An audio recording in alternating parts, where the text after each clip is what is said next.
Olá pessoal, eu sou o Fernando Rocha, esse é o nosso Saúde e Bem-Estar que está começando agora. Nesse programa, o tema é muito importante. A gente vai falar sobre cigarros eletrônicos, são chamados de vapes, de VAPs. A Associação Médica Brasileira alerta, cigarros eletrônicos também são cigarros e provocam doenças sérias, não se engane. No segundo bloco, o tema também é muito bom, a gente vai falar sobre a saúde da bexiga. Aqui no estúdio, quem vai estar conosco é o Dr. Carlos Vaz, que vai dar dicas ótimas para a gente manter a bexiga saudável, consequentemente, um xixi saudável também. E temos o quadro Mitos e Verdades para falar muito sobre a verdade e os mitos do cigarro eletrônico.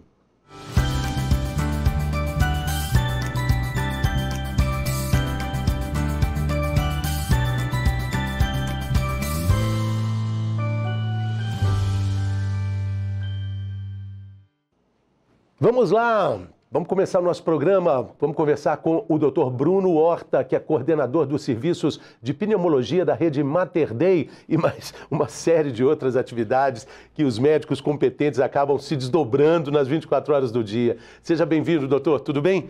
Tudo bem, boa tarde. Mais uma vez aqui conosco, né? Da outra vez nós falamos sobre a apneia do sono, né? Eu falei das atividades, o senhor trabalha no Mater Dei e mais onde? Santa Casa? Não, rede pública, eu trabalho no Hospital das Clínicas e no Júlia Kubitschek. E Júlia Kubitschek, exatamente. A vida do médico quase não cabe nas 24 horas do dia, né, doutor? Mas o assunto de hoje é muito pertinente, porque cada vez mais a gente recebe as informações dessa presença cada vez maior do cigarro eletrônico. Eu acho que é uma pauta riquíssima, né? Até uma oportunidade de a gente falar desse assunto e trazer informações, porque a temática, ela traz aquilo que nós estamos vivendo hoje, uma confusão de ideias, uma confusão de desinformações, que às vezes fazem um mau entendimento do tema. Então, eu acho que tentar esclarecer e tentar trazer à tona a importância, sobretudo para aquelas pessoas de idade jovem, né, dos adolescentes, eu acho que é um tema de grande relevância. Exatamente, porque é cada vez mais comum entre os jovens, né, que vão fumando esse vape com um pendrivezinho nas baladas. Ele tem uma aura de sustentabilidade, até de organicidade, é natural, mas o que é, na verdade, aquilo ali? Ele traz tudo aquilo que as gerações passadas viveram com a chegada do cigarro convencional, né? O cigarro eletrônico, ele vem trazer a conquista do jovem para um uso de liberdade, de maturidade. Então, a visão que eu tenho dos pacientes que nos procuram com cigarro eletrônico tão jovens é deles quererem se mostrar tão independentes quando eles têm. Então, tem uma ideia de trazer uma conquista, uma vitória ou um crescimento enquanto indivíduo em termos de maturidade, o que não é verdade, né? A tônica é a mesma tônica que a gente viveu com o cigarro convencional e, por isso, a sociedade brasileira, né, destacando isso como importância, a Organização Mundial de Saúde e as entidades de classe todas alertando e tentando trazer essa conscientização para a população não viver o temor de tudo que a gente vive com o cigarro convencional. Assim, muita gente já sabe como funciona, mas vamos explicar melhor, assim, porque eu, por exemplo, tenho muitas dúvidas. Você fuma um pendrive, o que é esse mecanismo? Tem vários dispositivos, né? Um deles é um pendrive, né? É o Juul, que é um pendrive atrativo, atraente, né? Mas são dispositivos das mais variadas formas, os mais comuns são até maiores que um pendrive, e que ele foi criado, na verdade, por um chinês, e esse dispositivo, ele tem ao custo de bateria e não a combustão ao fogo, como a gente faz com cigarro convencional, a possibilidade de pôr ali um produto e aquele produto ser consumido com produção de vapor, por isso o nome vaping. O americano já se preocupa com isso e reconhece já, porque é uma ciência ou um recurso relativamente jovem, né? Muito mais jovem do que o cigarro de papel. Então, ali a gente já começa a reconhecer os malefícios que aquilo vai estar. Naquelas substâncias que se usa para inalar, existem mais de 2.000 substâncias. Algumas reconhecem a posição do tabaco. Outras não colocam tabaco na composição e alegam que ali seria uma forma da pessoa fumar sem se expor ao tabaco. O que a OMS e as organizações de saúde não reconhecem. A gente sabe que muitos desses materiais que diziam não haver tabaco, eles tinham nicotina ou tinham composto do tabaco na sua composição. A nicotina é altamente aditiva, altamente viciante.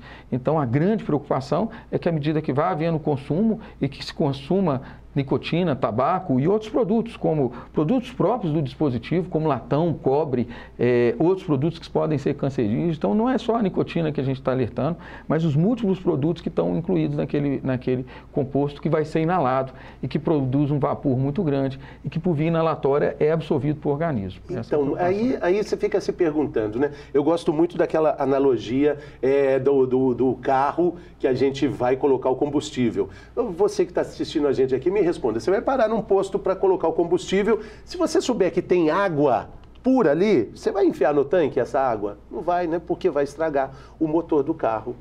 E a gente tem esse cuidado com o carro. Mas a gente faz conosco, a gente faz com a gente mesmo, coisas muito piores do que colocar uma água num tanque de gasolina.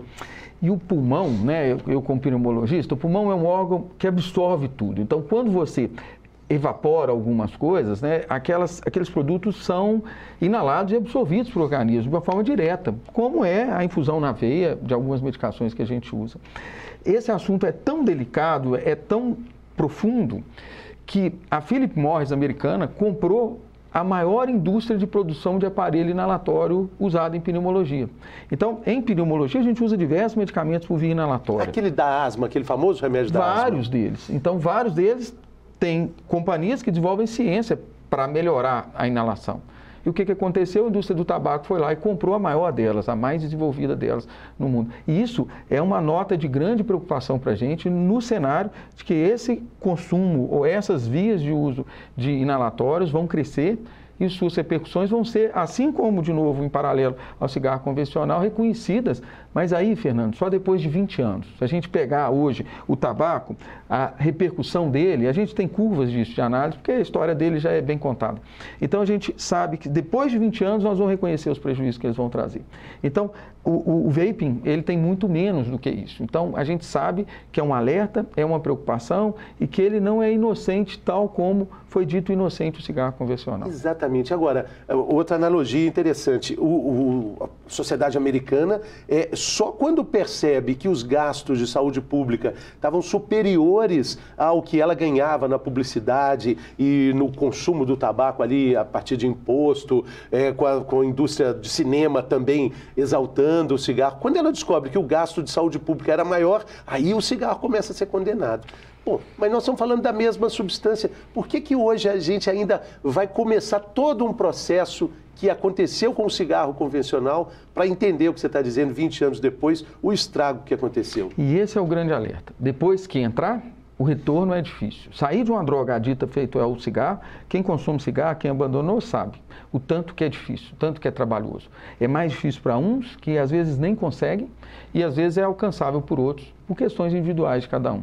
E esse cigarro eletrônico, a gente sabe que a história dele já foi contada e que a gente vai hoje alertar, mas que a gente vai tentar, com eventos como esse, trazer a informação para que a gente freie ou faça uma contraforça a um caminho que vem se crescendo e desenvolvendo no Brasil e no mundo de uma forma muito rápida.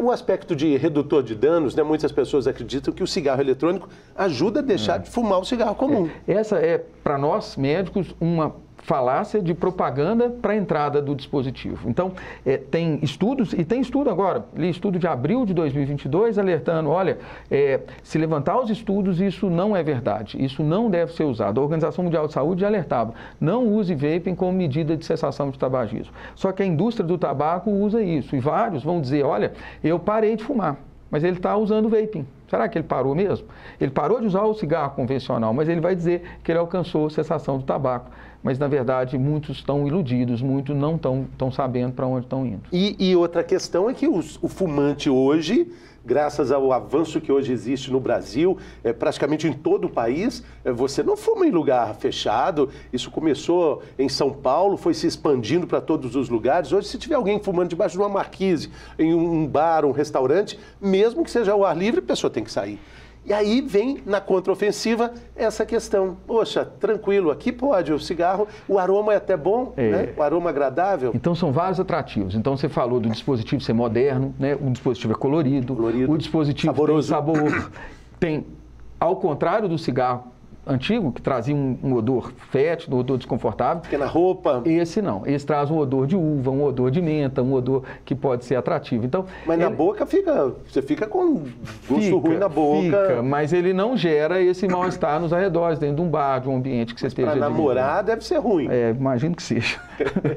Porque senão, poxa, imagina, tem aquele aspecto, né, que você quando vai namorar, na nossa época, eu sou de 66, eu vivi os anos 80 aqui em Belo Horizonte, lembro das baladas, você saía com cheiro de cigarro na roupa toda, né? Aliás, eu também fumava e tinha aquela expressão, pô, você beijar, quem fuma parece que você beijou um cinzeiro. Eu acho que até nisso o cigarro eletrônico ganha vantagem também. Foi muito bem desenvolvido. Então ele é tecnicamente vencendo tudo que tem o outro, trazendo atrativos, e ele é muito bem construído. Então ele é tão bem construído que ele nos preocupa. Então acho que essa aqui é a mensagem. Não se preocupa, é outra questão interessante. Não se preocupa porque é ilegal, ele não é reconhecido nos Estados Unidos, ele não pode ser vendido. No Brasil também não. Então existe a resolução... Lá nos Estados Unidos não pode ser vendido? Nos Estados Unidos eu não sei a regra americana. Vendido talvez, Talvez. Né? No Brasil eu sei, eu te falo até a regra. É a resolução 46 da Anvisa, de 2009. Não se pode comercializar, não se pode fazer propaganda de forma nenhuma relacionada a qualquer... ou mesmo importar cigarros eletrônicos. Mas a gente sabe que isso não é regulado. A gente sabe que hoje tem sites de internet oferecendo, a gente sabe que eu vi pelo Canadá, você falou dos Estados Unidos, eu estou me lembrando agora, eu vi pelo Canadá. O Canadá também não pode, e eu vi uma entrevista da agência canadense, do lado da agência canadense tem uma lojinha vendendo vaping, que apesar de ser ilegal, está sendo vendida. Então, o mundo não regula isso por suas razões, mas é vendido de forma ilegal. Quais legal. razões? São razões de comércio, são razões que a gente não controla, mas é o poder da indústria do tabaco que ela entra e ela consegue se manter e a gente não tem conhecimento pleno para poder apontá-las. Mas, sim, é porque é muito dinheiro. Mas né? É muito dinheiro, é muita pujança. Para você ter ideia, a indústria do tabaco ela tem uma receita de $1 trilhão por ano. Quem tem $1 trilhão? Não dá nem para escrever, assim, é difícil até de ver quantos zeros tem, né? De dólares, não estou falando de reais, não. $1 trilhão por ano no mundo. Então, assim, é uma indústria de um poderio financeiro incalculável. E essa questão da aceitação social, ela pega muito, assim, para os jovens, né, que estão numa balada com essa questão de ser aceito. E para os adultos, eu tenho muita curiosidade de saber se dá para fumar no banheiro do avião. Talvez dê. Não, tem alerta quando você voa que eles não toleram nenhuma forma de cigarro, nem o eletrônico, então eles próprios falam. Ele não tem produção de CO2, porque, de novo, não é combustão, ele é feito com uma bateria. Então eu não sei te dizer se os sensores reconheceriam, mas o alerta quando você voa é que não nenhuma forma de consumo de cigarro, nem mesmo eletrônico. Para as pessoas que estão nos assistindo aqui, é preciso colocar isso em mente. Para quem fuma o cigarro eletrônico, talvez não exista nem mesmo a consciência de que a pessoa já está viciada no cigarro eletrônico, né? Essa é a questão. Eles alegam o vício, deixaram o vício na propaganda do cigarro voltada para o cigarro convencional. Ninguém está falando em vício para o cigarro eletrônico, mas vai ser construído, a gente vai percebendo. De novo, é uma ciência nova, é um conhecimento novo, mas os problemas do cigarro são muito bem conhecidos. E o vaping, ele já tem algumas doenças respiratórias que a gente já conhece. Tem uma que chama EVALI, que é a doença pulmonar relacionada ao consumo do cigarro eletrônico. Então, e dá para perceber no exame? Dá para perceber nos exames de imagem. Eu já tive a oportunidade de ver paciente dentro de CTI com situação de inflamação do pulmão por essa situação. Então, tem alertas e eles vão ser crescentes com a frequência de uso, que a gente vai perceber os malefícios desse cigarro mais e mais. E o que é também complicado é que, como ele não é legalizado, fiscalizado, ele também não pode ter uma legislação em cima dele para colocar os anúncios que tem no maço de cigarro, por exemplo, né? Que aí deixaria o vape mais feio, pelo menos, né? É o que eles falam, que realmente, assim, deveria haver o mesmo rigor para ele do que existia para o outro, inclusive em termos de taxação e de tudo mais, e isso não existe hoje, sabe? Será que a gente caminha para isso? Eu acredito que sim, com contraposição da gente. Uma das coisas que eu olhei, Fernando, que eu fiquei admirado quando a gente combinou de vir falar desse assunto aqui para vocês, a gente vê, numa época política agora, campanha de várias causas. E eu procurei para ver se algum candidato tinha alguma causa voltada contra o cigarro. Nenhum. Zero. Não vi ninguém ter essa causa como campanha dele. Então, parece não ser ainda uma causa que a sociedade ainda abraçou. Acho que tem muito que amadurecer para a gente chegar nisso. É preciso discutir, é preciso falar, é preciso... Estamos conversando com um pneumologista, estamos entendendo o que a nicotina faz. Além dela ser altamente viciante, é ela que vai complicar a situação do funcionamento do pulmão ou que está tudo junto com ela? É incrível. Assim, eu posso falar isso com propriedade, 20 e tantos anos de carreira profissional. É inaceitável que a gente tenha o cigarro no meio da sociedade hoje ainda. O que a gente convive de doença respiratória voltada para o cigarro passa por enfisema, passa por fibrose, passa por descontrole de asma, de situações individuais do paciente. As consequências são inúmeras, passa por osteoporose, passa por várias consequências sistêmicas e de saúde geral que devem ter um impacto incalculável, imagino eu, no sistema de saúde. Então, no passo que a indústria vende o cigarro, eu não sei calcular quanto que isso traz de problema para o sistema de saúde privado ou público. A gente está falando aqui das minhas atividades privadas e públicas, e a gente fica vendo em todas elas um impacto estrondoso de saúde. Então, segunda-feira agora, a gente entrou em discussão no grupo do Mater Dei sobre um caso de um câncer de pulmão. Então, ali eu tenho câncer, ali eu tenho fibrose, ali eu tenho enfisema, todas as doenças daquele paciente eram relacionadas ao consumo do cigarro. Quer dizer, se a gente tivesse uma medida preventiva, a gente tinha muito por trazer para o saúde. E quanto se gasta para administrar esse estrago, né? Eu acho que ninguém tem conta disso, sabe? Porque se entrar em consideração todas essas situações que eu falei, todas essas doenças respiratórias que eu falei, o cálculo é estrondoso, é absurdo. E eu tenho certeza que eu sei disso, que a indústria traz receita para a finança do Estado. Mas o gasto que traz também muito maior. Os americanos descobriram isso com o cigarro há mais de 50 anos, aliás, no século passado, né? Doutor, a gente tem aqui, você já participou do programa, o Mitos e Verdades. Então eu falo a frase e você diz sim, é verdade, ou não, isso é mito, ou mais ou menos, tá bom? Vamos lá. Então vamos lá.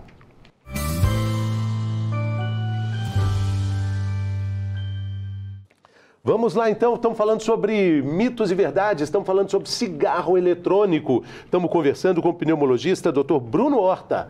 E a gente vai ver o que é mito, o que é verdade, quando a gente fala de cigarro eletrônico. Primeira frase é essa, doutor. Cigarro eletrônico não vicia. Mito ou verdade?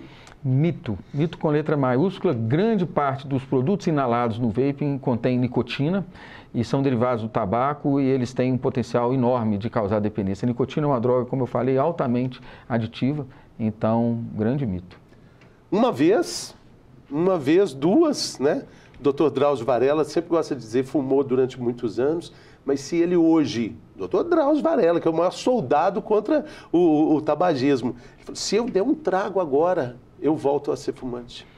Isso é bem estudado. O sistema nervoso desenvolve receptores à nicotina, que quanto mais você estimula, mais eles são ávidos por nicotina. Então, essa é a história. Uma pessoa que são receptores de nicotina. São receptores. Então, a gente sabe que das drogas aditivas, o tabaco, ele tem uma frequência de tentativas para cessação muito alta por essa razão. Particularmente, ele é altamente criador de dependência. E são duas as dependências que a gente enxerga hoje, quando a gente fala de tabaco. É a dependência emocional, porque muitos vão ter a dependência psíquica, eu já tenho ali, já é o meu relaxamento, já é meu estresse, e a dependência química, que é essa que nós estamos falando. Então, além da química, existem outras. Exatamente. Bom, a outra questão é essa. O cigarro eletrônico é proibido no Brasil. Mito ou verdade? Verdade. Resolução 46 de 2009 da Agência Nacional de Vigilância Sanitária. Proibido comercializar, importar ou mesmo fazer propagandas desse dispositivo eletrônico. De 2009. Desde 2009 já existe essa resolução? Essa normativa. Graças a Deus, porque quanto mais demorado, mais difícil de implantar uma resolução dessa, mas felizmente a gente teve quem trabalhou isso com propriedade e pôs isso no nosso país. A outra questão, não existem doenças relacionadas ao uso do cigarro eletrônico. Mito ou verdade? Mito, essa é uma falácia. Existe muito bem descrita a EVALI, que é uma doença relacionada ao consumo de cigarro eletrônico, que é a lesão pulmonar associada ao vaping. manifestações diretas de inflamação, a gente chama isso de pneumonite, mas manifestações tardias que eu tenho certeza que a gente vai reconhecer ao longo do tempo a semelhança do cigarro convencional. O cigarro convencional tem 20 cigarros, né? O pacote de um maço de cigarro. O que é que a pessoa fuma? Como é que a gente pode fazer essa comparação? Existe um frasquinho de vaping, que eles vão ser consumidos, eu não sei com qual frequência, mas eles equivalem a 500 cigarros. Oi? 500. Chegam a 500 cigarros, um frasquinho de vaping. Olha, se está faltando motivo para você parar de usar o cigarro eletrônico, saiba que um frasquinho, 500 cigarros. Eu também não sei com que frequência isso pode ser fumado. Com qual frequência, ou com qual... É claro que tem diferença de diluição, de densidade, mas a analogia que a OMS traz é isso, de 1 para 500. A outra questão é essa, o cigarro eletrônico ajuda a pessoa a parar de fumar. O cigarro comum é mito ou verdade? Essa é a grande discussão, é mito, mas isso é a alegação que a indústria do cigarro traz para que a gente tenha aceitação da entrada dele. Tem estudos científicos comprovando que isso não é verdade, mas a indústria do tabaco alega e usa disso para permitir essa inserção. A estratégia dessa entrada hoje é a estratégia da divulgação da informação desencontrada, que a gente vive hoje em tantas situações hoje, com tanta informação que a gente convive.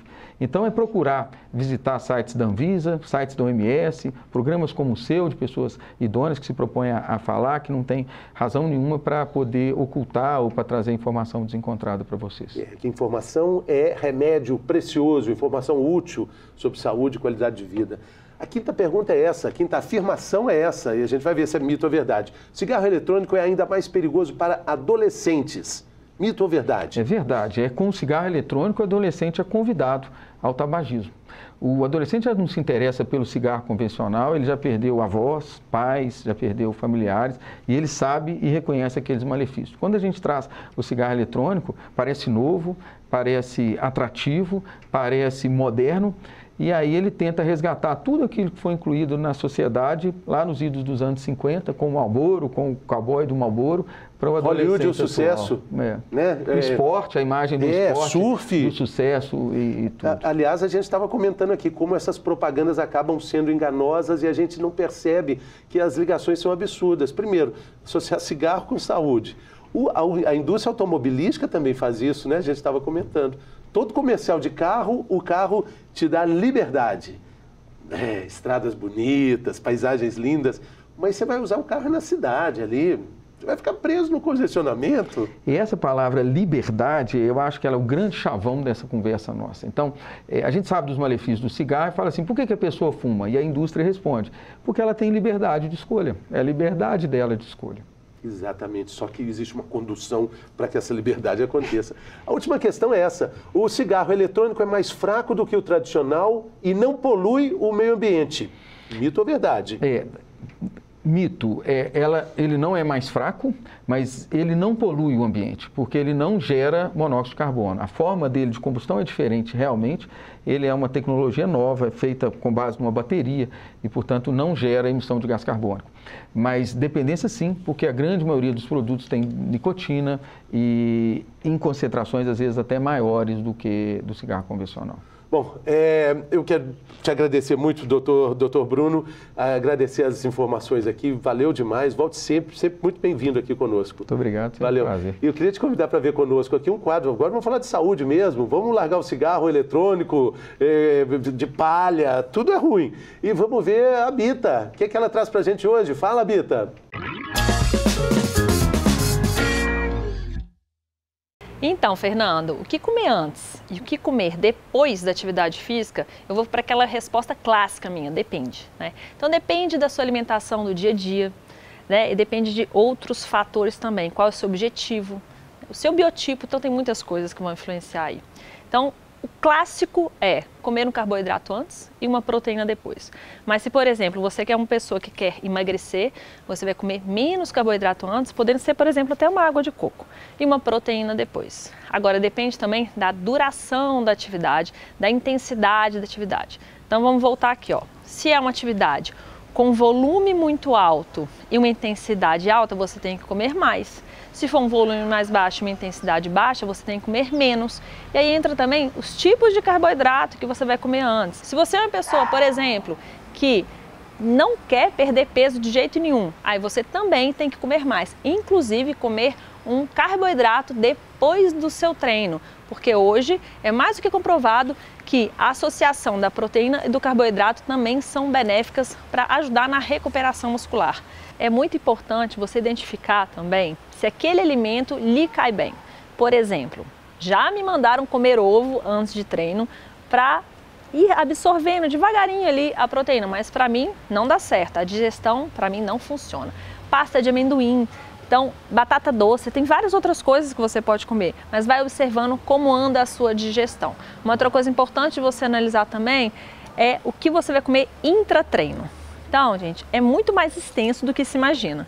Deu para entender, Fernando? Eu acho que eu consegui ser um pouco clara, né? Mas sempre a resposta é depende. Então analise o seu caso e se você ainda tem dúvida, procure uma nutricionista.